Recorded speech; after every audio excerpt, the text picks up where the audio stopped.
Okay, so I haven't made a video like this in a while, but I got some inspiration, so here we are. And today I'm going to talk about the limitations that we put on ourselves, specifically the self-imposed limitations on how free we can be. How free we can be from the conceptual limitations that we unconsciously project onto ourselves, onto the lives we lead, the lives we live, and how to remove those things and maybe construct something much more beautiful. So, first, examining notions of freedom. So, if you found my page on YouTube or you watch my videos on Instagram, you kind of get the gist of what I'm pointing towards, which is a radically different way of relating to experience that invokes not just freedom, but a deep sense of personal power, of agency, reclaiming our responsibility as creators to create our lives in deeper and deeper ways, in sort of ways that you could say are more subtle than we might first see. So, the subtleties of that creation are absolutely essential to be aware of. Like, what are the unconscious narratives that I'm living by? Narratives like I'm a human being. Narratives like I am alive right now. These are stories. These are concepts. These are narratives. They hold no real weight. And when, for instance, I say I'm alive right now, I actually imply that there is a real thing called death. When I really think that this is life, I imply that there is a real thing, again, called death, to be afraid of, in a sense, or at least that's how it usually manifests. But there's nothing inherently to be afraid of. Again, we create these concepts, we project them onto our experience, and then we run from them. Death is a beautiful example. So, again, if we don't label this as life, then what happens to death? If we move to a place beyond the linguistic, conceptual labels, what is this? Life, experience? No matter what you come up with, it's a word, it's a label, it's mentally constructed, and it's not really real. It's a illusion, you could say. It's a conceptual illusion that then is projected onto the narrative of our lives. So, we create the illusion of life, and by extension, the illusion of death. And then we resist the illusion we created. So, death, for instance. Alright, we constructed death by assuming it's real. And then we resist it. And so why do we resist death? If we really go into that, we won't find a really, in my opinion, valid reason. We'll find that death is actually more of a story than it is a real thing.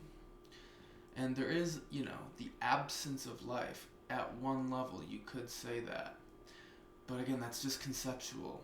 When we really move beyond the conceptual mind, get rid of the stories of life and death, what is this? We move beyond the conceptual into the infinite, the wordless, really a place beyond time, and that's not a hyperbole. Time is also a concept. Doesn't exist beyond the mind. Constructing it, fabricating it, and then projecting it. So, a lot of people struggle with the fear of death, as though it's a ultimate annihilation of what we are. So there's a lot of assumptions involved in that. So the assumption that death is an annihilation. How do you know? We just assume it to be that. Because my grandma was here last week and now she's not, and she must be completely gone from existence. How do you know? That's actually an unfounded assumption. The mind makes these leaps towards some, again, assumption of certainty, actually, because the mind craves certainty, solidity, more than it craves anything else. crave some ground to stand on. Because the separate ego actually really fears the void, the groundless, not knowing. And actually, I won't get into this right now, but that void is what we are, in part. It's actually one half of what we are. We're one half form, one half void. And if we only identify with form, things get weird and we get really confused. We have to identify also with the absence of form. Again, I won't get into that. But, okay, so the assumption that death is an annihilation is unfounded. Can't prove it. No one really knows. But yet we believe it. We believe this actually kind of terrifying belief. And we don't question it.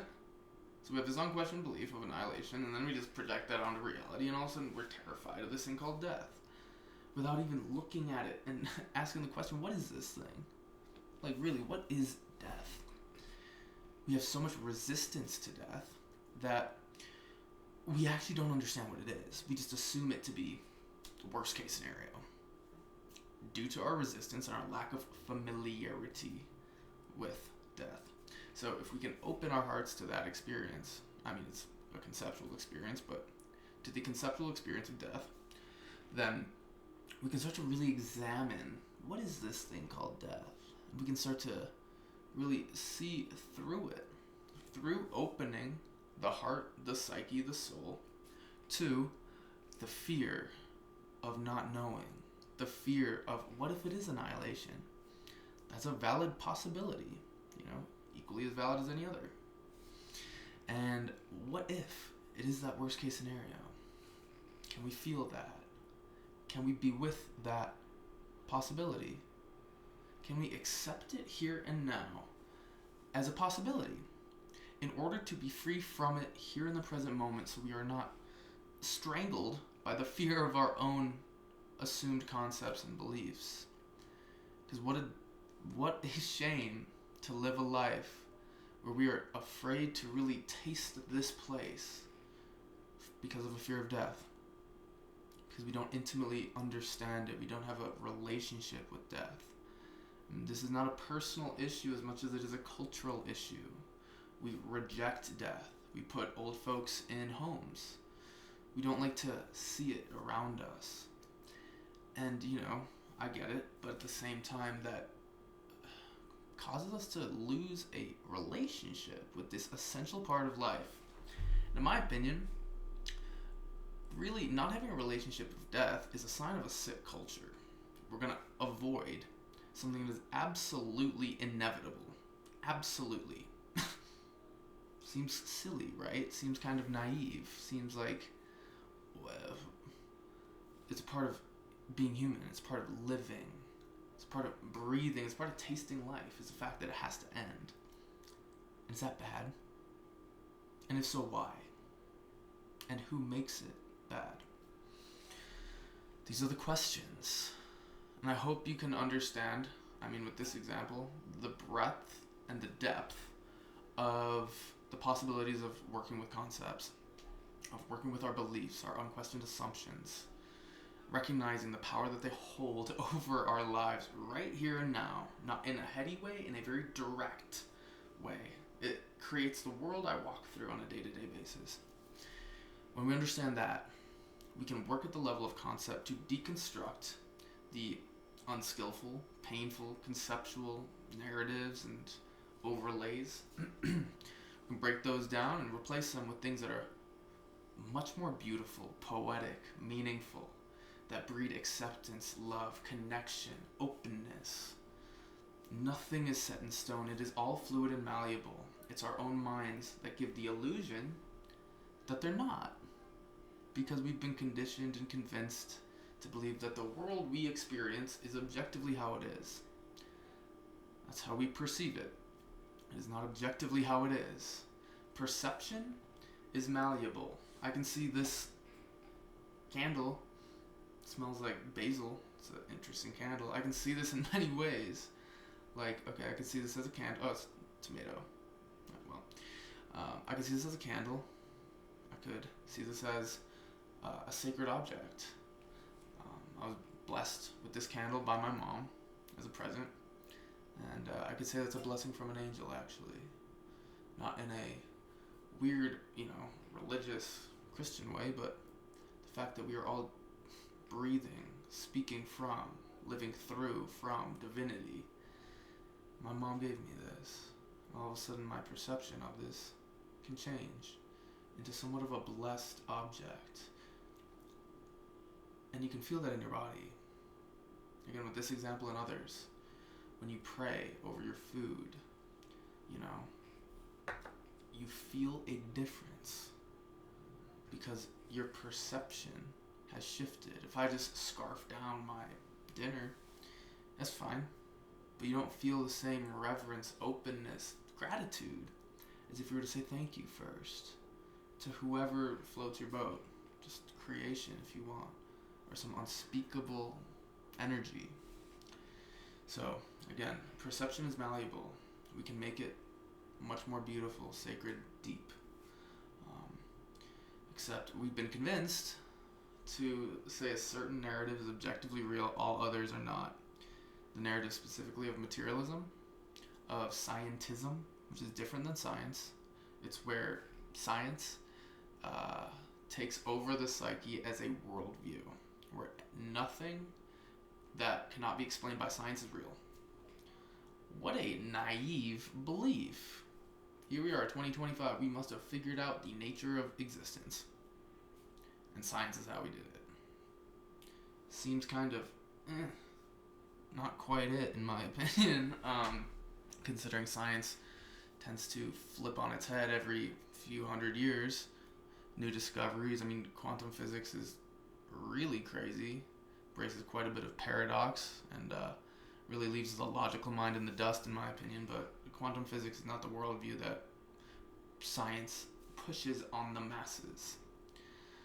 Anyways, the worldview of scientism, materialism, thinking that matter is the only thing that's real, this invokes a certain experience, often of a flat, mechanistic, lifeless universe, where it's just me in this body. Somehow consciousness just came to be from the body and the brain, and that's just how things are.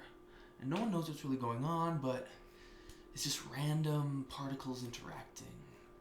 See, that worldview invokes a certain experience that a lot of people feel to be true, to be real, but it's a certain flavor of narrative that, in my opinion, leaves the psyche malnourished. It leaves the soul craving more, because something in us knows that can't be it. That's not right.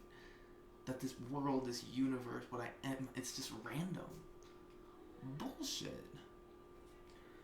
People might be like, Duff, how can you prove that? Listen to your body.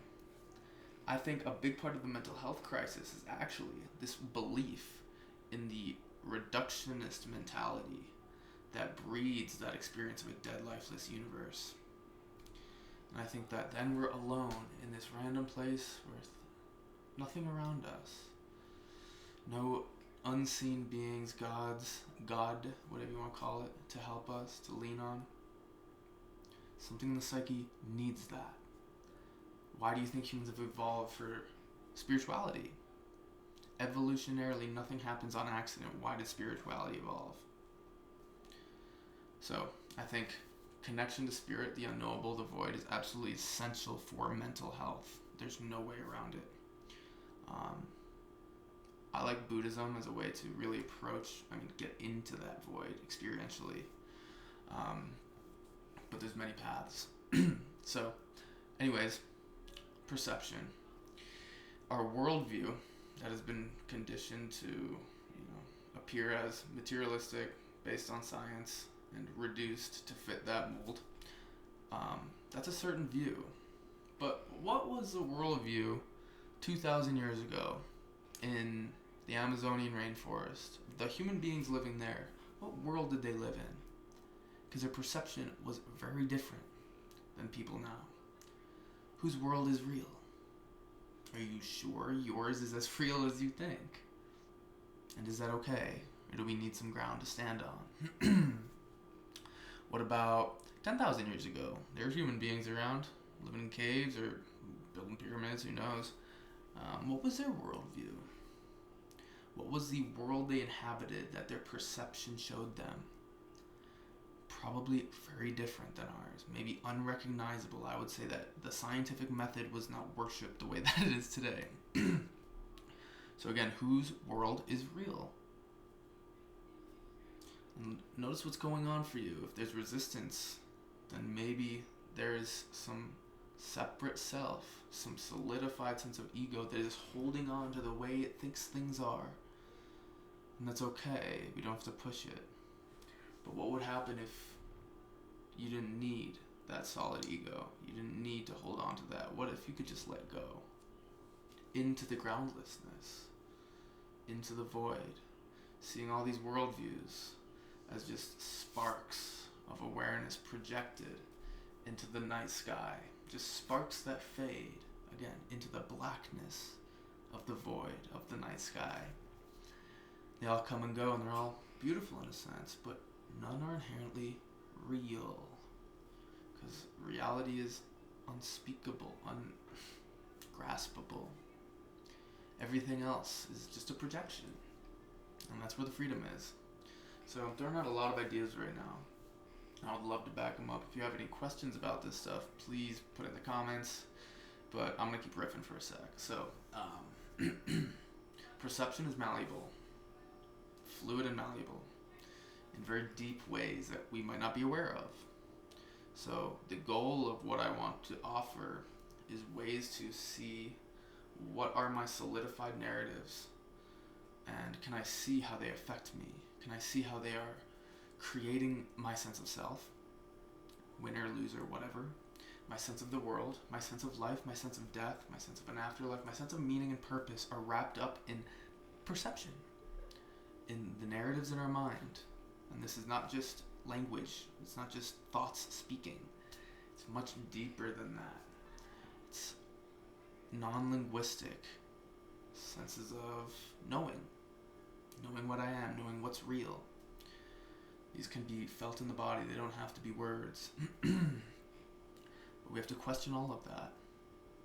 Really question all of that to get to a place of deep, earth-shattering freedom. And I say that with confidence. I say that knowing that if you follow this path of inquiry and deconstruction, you'll get to this place of radical freedom. I can't emphasize that enough. Something so beyond what the vast majority of people have been conditioned to believe.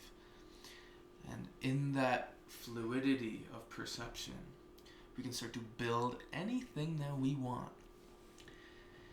Making heaven on earth from the inside out, working at the level of mind, of concept, consciously, to create stories, narratives, knowings that induce beauty, meaning, depth, purpose, acceptance, connection.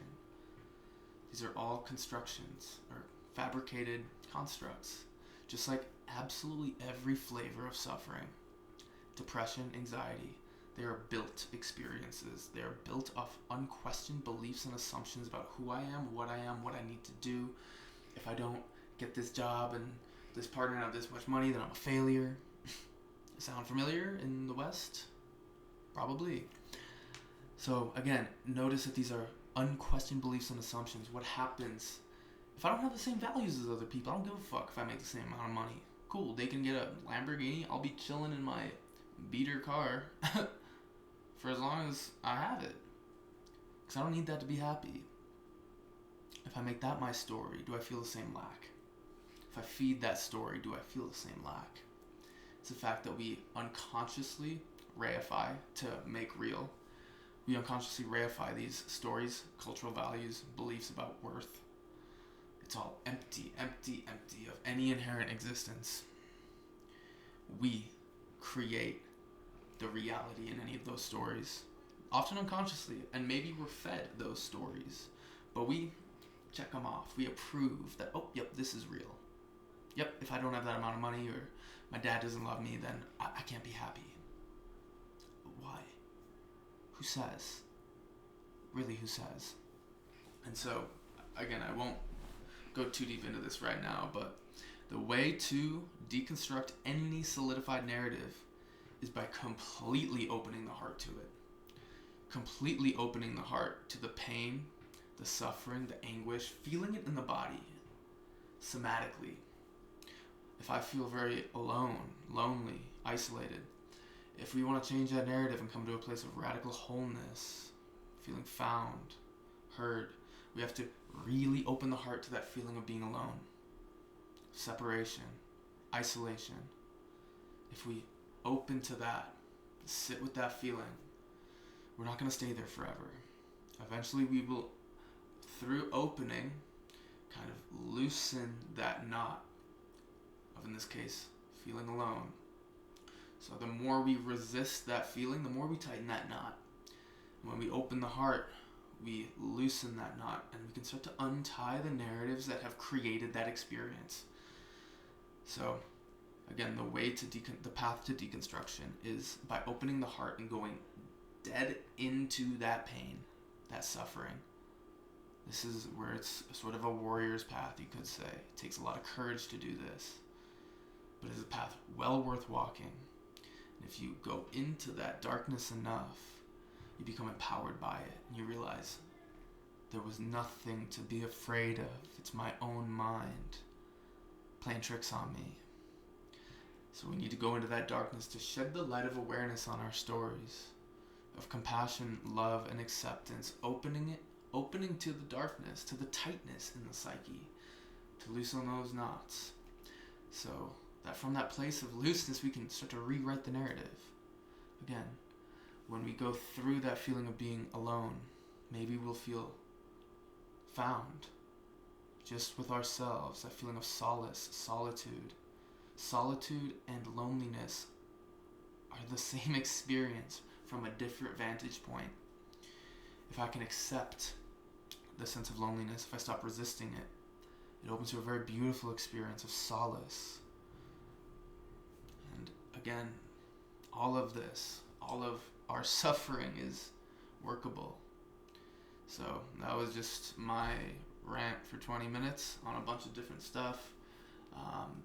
Again, basically just talking about the limitations we impose on ourselves, the limitations of the mind, worldviews, talking about the emptiness of any view, any self-view, any view of what the world is, the emptiness of life and death. And these might be some interesting topics. And if you have questions, please, again, put them in the comments. I'll get to them eventually. Or you can hit me up on Instagram. That's the best way to get a hold of me right now. It's DuffDaddy100, DuffDaddy100. And just DM me. Because I love talking about this stuff and I can do it forever. It's literally my passion, and I will do it forever.